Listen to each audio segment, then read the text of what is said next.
જય સ્વામિનારાયણ. આજે વાત કરવી છે સદાચાર. રશિયાના મહાન મૂર્ધન્ય લેખક એવા લિયો ટોલ્સ્ટોયના જીવનની આ વાત છે. તે રશિયાના મહાન લેખક હતા. એને એક વખત મદદનીશની જરૂર હતી, આસિસ્ટન્ટની જરૂર હતી. હવે એના આસિસ્ટન્ટ બનવું કોને ન ગમે? જેવી જાહેરાત થઈ, લોકોની પડાપડી થઈ ગઈ. અનેક ઉમેદવારો તૈયાર થયા અને અલગ અલગ લાગવગની ચિઠ્ઠીઓ, પ્રમાણપત્રો ઢગલો લઈને આવવા લાગ્યા અને ઇન્ટરવ્યૂ ધીરે ધીરે શરૂ થયા.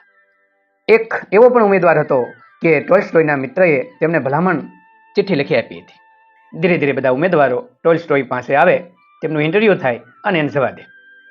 તમામ પ્રક્રિયા પૂરી થઈ અને એવા એક વ્યક્તિની પસંદગી કરવામાં આવી કે જેમની પાસે એક પણ ભલામણ ચિઠ્ઠી ન હતી અને પ્રમાણપત્રો પણ ઓછા હતા. એમની પસંદગી લિયો ટોલ્સ્ટોયે કરી દીધી કે તમે ભાઈ કાલથી આવી જજો, આપણે સાથે કામ કરીશું. પહેલો મિત્ર ટોલ્સ્ટોયનો હતો એ એમને મળે છે. ગુસ્સામાં લાલ પીળો થઈ જાય છે કે તમે પણ કેવા છો, જેમની પાસે ઘણી બધી ભલામણ ચિઠ્ઠી હતી, એકને તો મેં આપી હતી અને કેટલા બધા પ્રમાણપત્રો હતા, છતાં પણ તમે આ માણસને પસંદ કર્યો કે જેમને કોઈ ઓળખતું નથી, કોઈ ભલામણ પત્ર નહોતો અને એમની પાસે પૂરતા પ્રમાણપત્ર પણ ન હતા. તમે એની પસંદગી કરી, ખરેખર અન્યાય કર્યો છે. ત્યારે ટોલ્સ્ટોયે કર્યું કે સાચી વાત છે, જો હું એની પસંદગી મેં ન કરી હોત ને તો હું એની સાથે અન્યાય કરી બેસે. કેવી રીતે? તો કહે છે કે જ્યારે મારી ચેમ્બરની અંદર, રૂમની અંદર આવે છે ત્યારે મારી આજ્ઞા રહે છે કે હું અંદર આવું. મેં આજ્ઞા આપી ત્યારે એ અંદર આવે.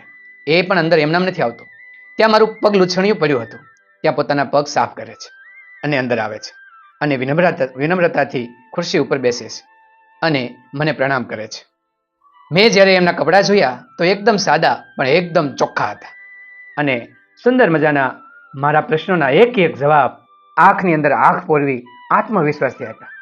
બીજું, જ્યારે ઇન્ટરવ્યુની અંદર બધા ઉમેદવારોને આવવાનું હતું ત્યારે બધા પડાપડી કરતા હતા, મારો વારો છે, હું પહેલો આવ્યો હતો, હું જઈશ. ત્યારે આ વિદ્યાર્થી, આ માણસ એક સરસ મજાનું પુસ્તક લઈ અને બેસી અને વાંચતો હતો અને જ્યારે એમનો વારો આવ્યો ત્યારે એમ આવ્યો, એ પડાપડીમાં ન ઉતર્યો. અને જ્યારે મેં એમને લખવાનું કહ્યું તો એમને પરિચય એવી સુંદર મજાના અક્ષરોથી લખી આપ્યો અને એમના અક્ષર પણ મરોડદાર અને સીધી લીટીમાં હતા. અને જ્યારે ઇન્ટરવ્યૂ પૂરો થયો ત્યારે તેમને મારી રજા લીધી અને પ્રેમપૂર્વક મને વંદન કર્યા અને પછી એ દાદરા ઉતર્યો. આમ એમની પાસે લેખિત પ્રમાણપત્રો ઓછા હશે, પરંતુ જીવંત અને જીવનના પ્રમાણપત્રો ખૂબ ભરેલા હતા. બસ એ પ્રમાણપત્રો જો મેં અવગણ્યા હોત ને તો હું ભગવાનનો ગુનેગાર બનત અને પેલા ઉમેદવારનો એ અન્યાય કરી બેસત. એટલા માટે મેં એ ઉમેદવારની પસંદગી કરી. મને માફ કરી દે ભાઈ, તારી ચિઠ્ઠી, તારી ભલામણ પત્ર પણ હું સાચવી ન શક્યો, એમને હું નોકરી ન આપી શક્યો. તો શું આ મેં બરાબર કર્યું? તેમનો મિત્ર પણ આંખમાં આંસુ સાથે કહે છે કે બરાબર છે મિત્ર, તે જેમની પસંદગી કરી છે ને યથા યોગ્ય છે.